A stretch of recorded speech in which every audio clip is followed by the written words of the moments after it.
Hello, everybody. I'm Gabe Larson, and I lead marketing for customer here at Meta.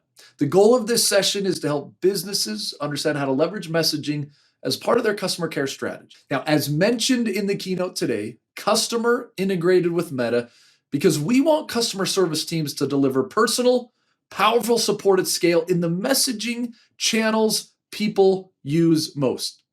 Customer is an integrated omni-channel CRM enabling personal customer service across email, chat, social, and voice, all from a single interface. Now, providing good customer service and experiences has become the benchmark for defining good business. And often, what makes the difference in customer experience is communication. Businesses that offer communication channels that people prefer are more likely to buy, make a purchase, and recommend businesses to a friend. Because businesses know the value of communication, they have continually adapted to new communication methods to make themselves more accessible and more connected. In fact, in a study conducted with 2,000 internet users in as early as 2018, it was found that the average business relied on 6 to 7 different communication channels just to keep up with communicating with customers. Unfortunately, the majority of people still feel that communication with business is lacking. And truthfully, I'm one of them. Because communication doesn't necessarily mean connection. And increasingly, a feeling of connection is what people expect from businesses. But that's where messaging comes in. In a meta study in 2020, 75% of international adults said, I want to be able to communicate with businesses in the same way that I communicate with friends and family through messaging. Look, messaging brings all the best parts of communication with people online. The benefits of it are being familiar and convenient, make it more about than just communication. It's really about conversation. And all these individual benefits add up to something bigger. They make people feel comfortable enough to express their needs. Conversation is what creates relationships. So, how do you start integrating conversation into your customer care workflows? Here's a couple things to consider. One, you have to create entry points for conversations by building channel awareness.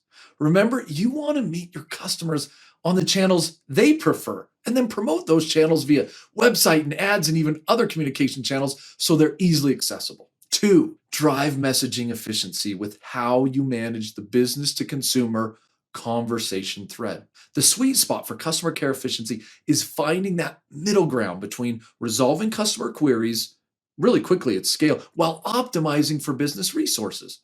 With messaging solutions, you're able to achieve a balance between automations and humans. Using chatbots to answer common queries and then transferring those trickier conversations from a chatbot to a live agent are all ways you are able to deliver better internal efficiency. And then lastly, customer queries through messaging services make it easy to create exit points to resolve customer issues. You're able to integrate your conversation workflow into your CRM or other systems to provide issue tracking and reporting and conversions or order history, which allows you to better service and personalize customer interactions. And with that, I'd like to bring on our special guests, Dave Weiner, founder and CEO of Priority Bikes, and Amy Coleman, head of customer insights and experience at Lulu's, to talk about this idea of turning conversations into customer advocacy. So as we kick off, I'd like to welcome you both, but Amy, maybe we can start with you. Tell us a little bit about yourself and what you do over there at Lulu's. Yeah, hi. I absolutely love customers. It comes from an innate love of people. And what I love about my role at Lulu's is I get the opportunity to listen and learn from our customers. And I think it's so valuable. And, it helps us to become a customer-obsessed brand who's always listening and learning. That is going to be fun to dive into a little bit more. Dave, over to you. Thanks, Gabe. It's a complete honor to be here. I'm the founder and CEO of Priority Bicycles, and we started the company 8 years ago with this passion for low maintenance bikes, making bicycles easier. All of our bikes feature a belt drive and some innovative features that a lot of customers haven't seen or heard of before. When we launched the company, we started on Kickstarter, and so we've always been a customer-centric company. we wouldn't have a company if it weren't for original backers. And every customer experience we look at is an extension of our brand. How are we going to bring this person in? How are they going to help us grow? How are we going to help them on their bicycle journey? Love it. Love it, man. I did not know you guys were a Kickstarter. That's interesting. I'll have to learn more about that. Awesome. Well, thank you again both for joining. I want to jump right into our talk track about this idea of using messaging and helping it turn into advocacy. But I want to start big picture for a minute, get both your takes on just how the market's currently adapting to all the changes we're experiencing. Many brands feel like customer behavior, it's morphed, it's changed over the past couple of years. And I'm interested to hear, how have your customers changed? Dave, maybe let's start with you. Absolutely. So, with customers, when they come to us with something that they need with their bike, or whether they're interested in learning more about our bikes or they have a problem with an existing bike, what we found is that speed is one of the most important things we can do today. We need to get back to that customer quickly. So as a company, we do customer support 365 days a year. Our average response time is under 10 minutes. And that's important because if somebody's coming in and they want to get to know us, we want to show them that we absolutely care and we're going to get back to them quickly. And on the flip side, if somebody's had an issue, we want to make sure that we squash it before it really is an issue. And consumers today, they're getting more and more conditioned that support should take a long time. And we want to be the opposite of that. And we feel when we can be the opposite of that, that we can start to win hearts and minds and get a customer for life. 365 days, no breaks, huh? I guess no breaks for the weary. Santa always needs a little helper the morning of Christmas. So if you're assembling your child's bike Christmas morning and you're not sure how to do something, we need to be there to help Santa. Amy, let's flip to you for a second. How has consumer behavior changed? How are your customers different over the last few years? Sure. I think, I definitely agree with Dave big time. The speed is important. I think what has really changed and kind of developed is after the pandemic specifically, there was a desire to connect and a desire to be treated as an individual, to be heard more than in the past. I think before they could express what was kind of going on and their problem at hand, and an agent at that time probably could get away with just saying, no problem, here's your solution. But what we really recognized is that when a customer was recognized for something that they shared, maybe it was something personal, if we acknowledge that and share empathy for their situation, we are really, really, really winning customers out there. And I think that that's the biggest thing that we've noticed is the need to treat individuals as such. There's so much competition out there. So the little things matter. They matter a lot to each customer. So maybe let's dive into a couple of those concepts in a little more detail. Maybe let's start with personalization. I know personalization sometimes can be somewhat of a buzzword in this customer experience, customer service space, but I think most of us would agree it is super important. You were just clicking on it a little bit, Amy, but how is your company, really started to make a difference in driving personalized service? Yeah, Amy, maybe you'd start, so let's have you finish. Yeah, I think that, specifically on the customer experience side and customer service side, all brands kind of are at a place right now and have been for a little bit. I think some are actually behind in some ways. The humanity of customer service can get lost in a traditional call center. And I think that that's one of the biggest downfalls of most of the ticketing systems that are out there. It's a totally shifted focus. It goes away from the reason why we're there, which is to help people. And it becomes more like a data entry job, something you're doing over and over and over again. It becomes really mundane and redundant. So I think that, something that we've done is we've been able to really create a tailored experience and unique experience for our customers by providing the agents the quality time needed to engage on a human-to-human, more personal level without the distractions of researching across multiple systems, our agents have the time to treat customers like a human and not a number. And it actually, in turn, because it's good for the customer, it's so good for the agent. We end up with less burnout. We are able to give time and energy to the human beings that contact us and create a really special experience, for the customers that we work with. Personalization, what role does it have over at Priority Bicycles? How does that play in your world? Well, I think just to echo what Amy said, it's about empowering your CX team, making sure that everybody on our CX team is a cyclist. They all know how to ride, assemble. They've ridden every model. They can tell you the differences. And they're super invested in getting more butts on bikes. And whether it's our bike or someone else's, our team rides and they want to empower our customers to ride. And so when a customer contacts us, speed, like we talked about, is really important. But together with speed, and part of how we achieve speed is in personalization.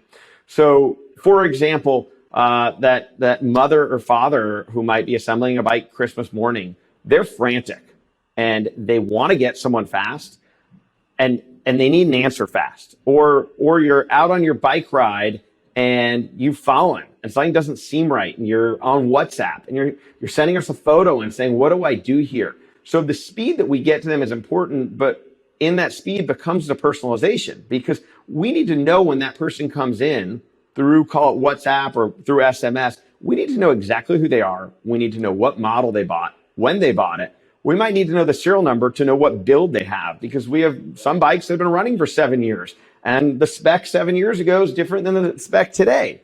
So we need to know quickly who they are, what they own, so that if they have questions about it, we can get them a context-specific personal answer. And we don't need to ask them, when did you buy it? What was your order number? Where did it ship to? We can just tell when they come in through whatever channel it is, hey, Amy, I'm so glad you have a Priority. How can I help? And when Amy says, I fell and my seat got torn, we can say, great, here's a link to a new one. Or I'm assembling my child's bike and I'm stuck on step 4. We can say, here's a photo, send me back a photo. We can get to the heart of what's ailing them. And often when somebody has a problem, they're coming to us from this place of slight vulnerability. And so we just want to meet that vulnerability with incredible compassion. And part of the way we do that and enable our reps who really just, again, are cyclists and want everyone to have a fun time on bikes is we know exactly who they are, what they have, and then we can quickly get to what they need. And that's all anyone wants, a quick answer. Yeah, it's interesting, as I hear that, I think I'm saying, wow, because it doesn't happen. I mean, some of the things you're saying, I call customer service often and I just don't get that type of information. I'm always being asked the basic questions. Who are you and what do you need and what did you purchase? And to hear you be able to combine, I think this is probably the magic. It's taking some of the communication channels and then being able to bridge that information about past purchases or past orders or different issues that maybe have come up, have that front and center to the reps so that they can be able to then empowered to just jump right in and solve that. It doesn't, part of me saying, wow, but part of me saying, Dave, that sounds obvious, right? I mean, isn't that what we all want? But we just don't get there. And my follow-up would be, what's holding the companies back from getting there? Is it back to the system stuff? Is it the effort? How come we can't get to the place you just explained? That's what we all want. Just get me there. Previously, we had spaghetti code of all these different, person's looking at a screen and they got to have 4 different systems open. So now, no matter what channel somebody comes in, we can see a 360 view of the customer. And seeing a 360 view of the customer enables us to bring our passion for bikes to a solution really quick. Okay, well, Dave, you talked a little bit about channels. I want to get into that for just a second.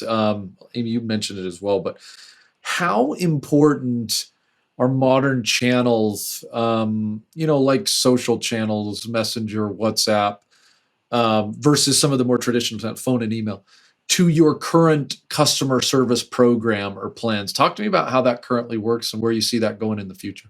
Yeah, Gabe, I mean, it's incredible, right? So when we started 8 years ago, it was phone and email. And now phone and email are down. We are not seeing anywhere near the volume of phone and email as we used to. It's chat, it's SMS, it's WhatsApp, it's Facebook Messenger, it's Instagram, DMs.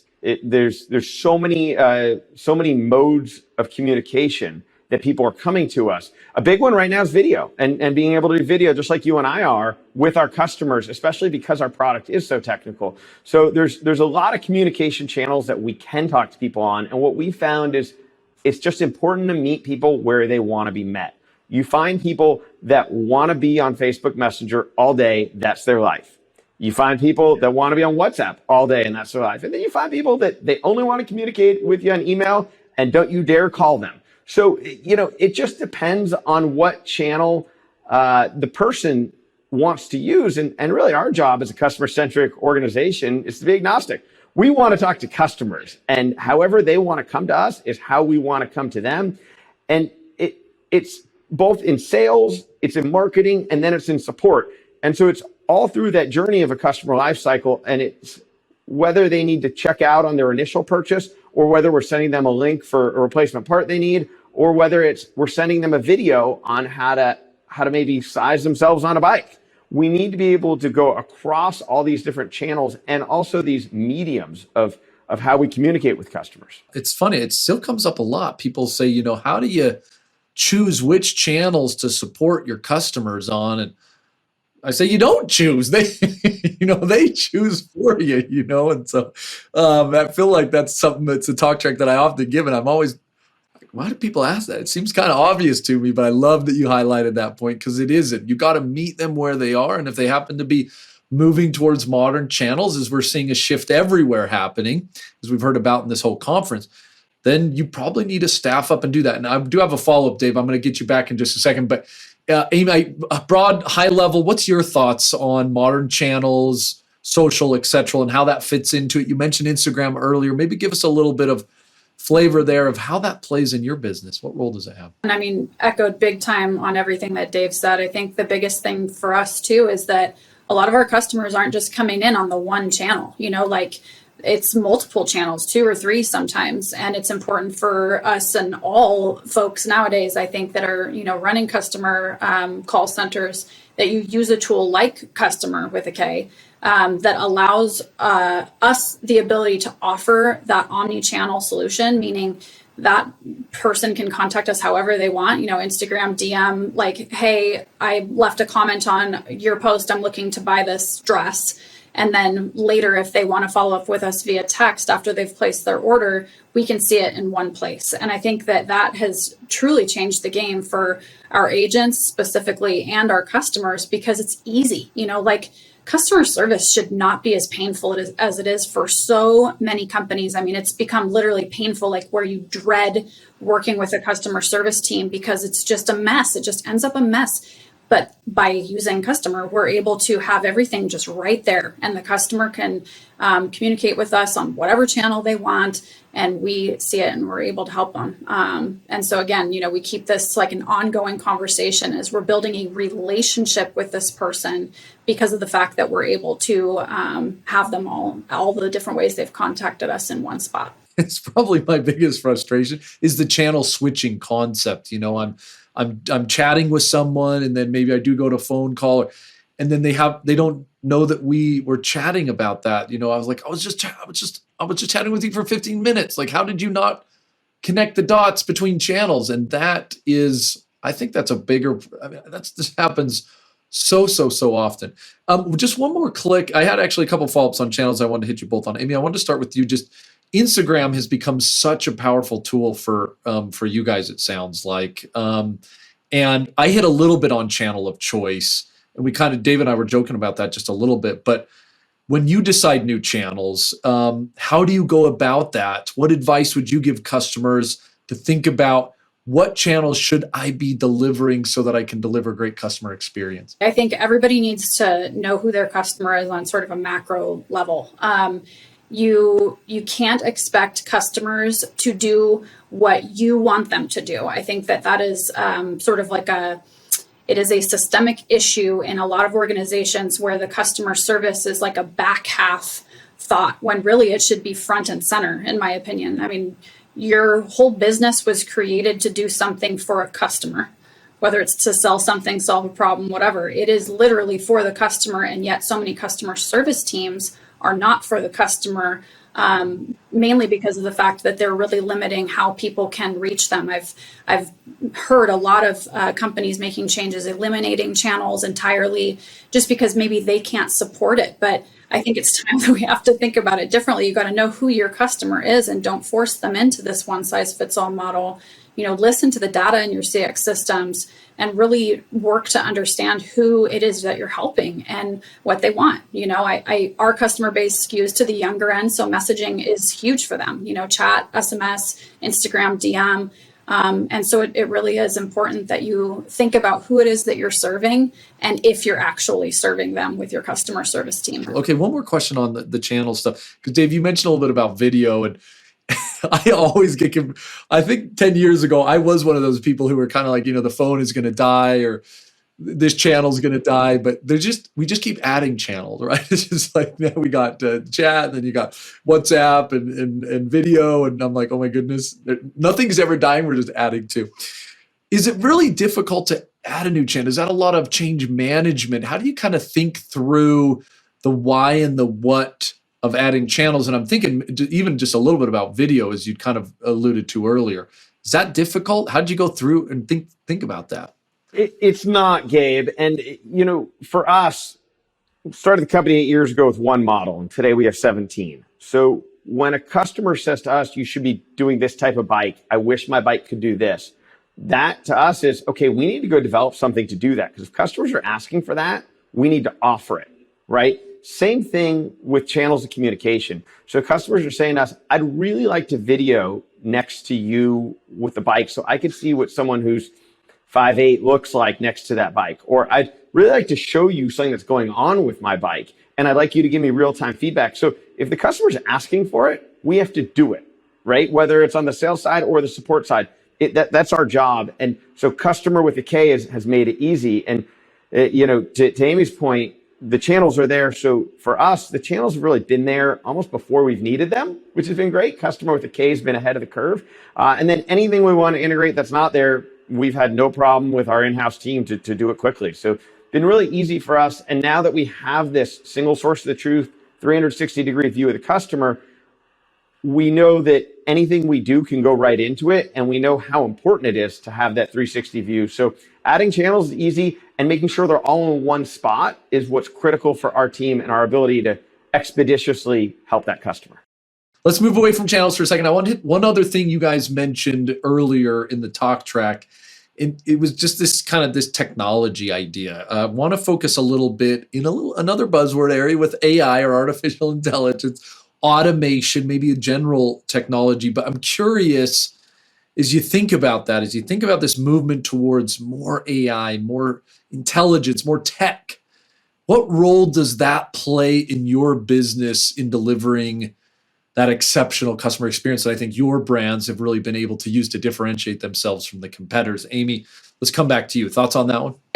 You got to have intention. I think that sometimes intention is missed. And I think that what happens is the intent becomes to cost less, or the intent becomes to have, less volume or things like that. When again, the intention should be to serve your customer. I mean, really, it should be the thing that makes their lives easier. It makes your agents' lives easier. So keeping that front of mind as you kind of go on the journey, and know that it's going to evolve. It's never going to stay the same. So nothing is ever going to be set it and forget it in customer service. It's never going to happen. People are not set it and forget it. So yeah, we've seen that right over the past few years with the pandemic. It's like, oh my goodness, so many things change, especially in this space, that get ready because it is going to be quite a ride. David, what would you add to this? How's your journey been on thinking about doubling down on technology, some automations, and maybe even that idea of artificial intelligence to help scale the business? Yeah, I like what you said about enablement a lot. For us, we're not as far down the path, I'd say, as Amy is, but we're starting. So everybody, like I said, who works at Priority, worked at a bike shop, is a serious athlete, loves bicycles. And so when somebody contacts us, we want them to get that person that's right for them right away. And it's a quick side note. I just was calling the internet company, and you get to one person, and then you have to get to a level 2 technical support, and then you have to get to level 3 technical support. That's not what we want, right? So we want to find out really quickly, does somebody have like a sales sizing question to know what model should fit them? Do they have an assembly question that's pretty straightforward? Or is their bike making a weird noise that they really need a bike mechanic? And so we want to route them to the right person right away. And that bike mechanic who knows about that strange noise your bike might be making isn't the best person to help you with sizing, right? So you don't want the most technical person on every call, and you don't want the most sales focused person on every call. You need to be able to route them. So we use not AI, but automation to figure out where is somebody going. Let's get them to the person, because our support team is everybody has a role. Let's get them to the person that can help them the quickest and get them quickest to the answer.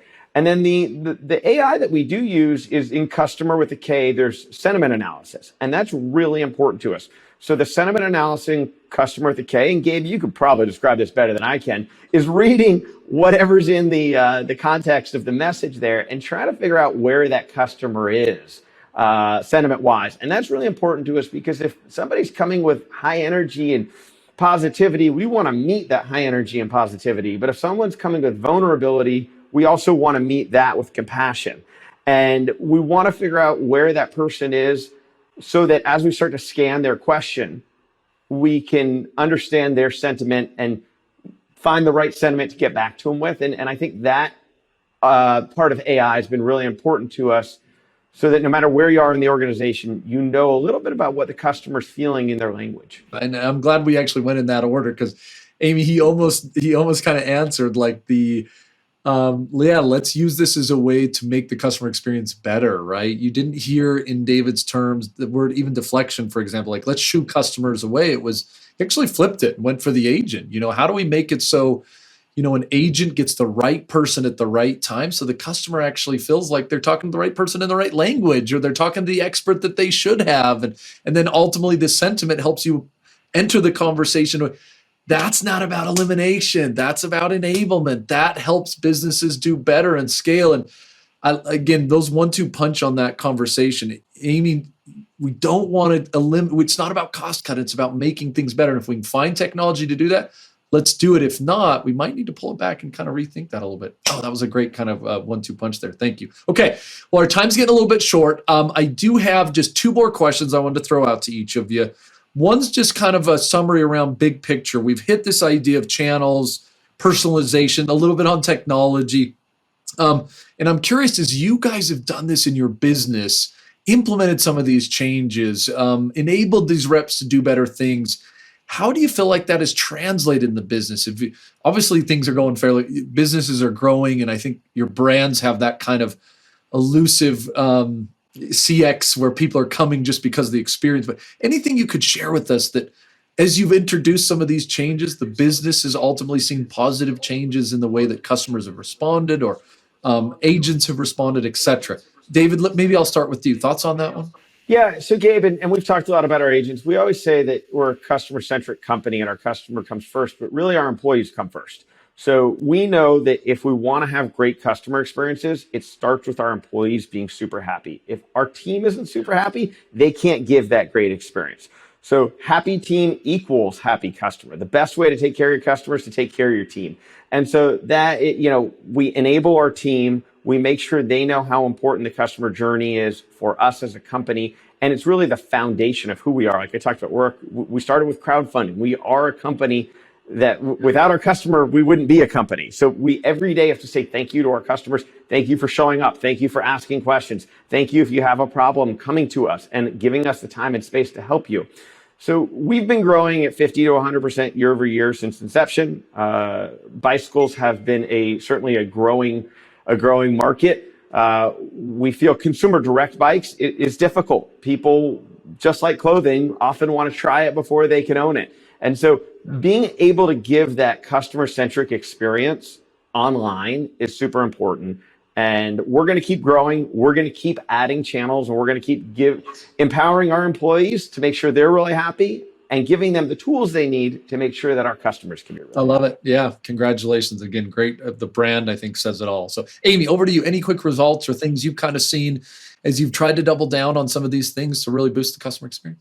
Yeah, when I joined Lulu's, my instant desire was to support and better set up our team. I think that we were really poorly equipped when I joined, and that is so unfair. It's so unfair to put people on the front lines with zero equipment that's really ready for all that's coming at them. And so I think that what we've really bought ourselves over time is not just tools, it's truly, we've allowed our agents to have time. And I think that that's something that is so rare in a call center. That's where it becomes known for these, dead end jobs, and nobody actually wants to stay with a call center, super, super high turnover rates, these things that call centers are known for. We've flipped the script.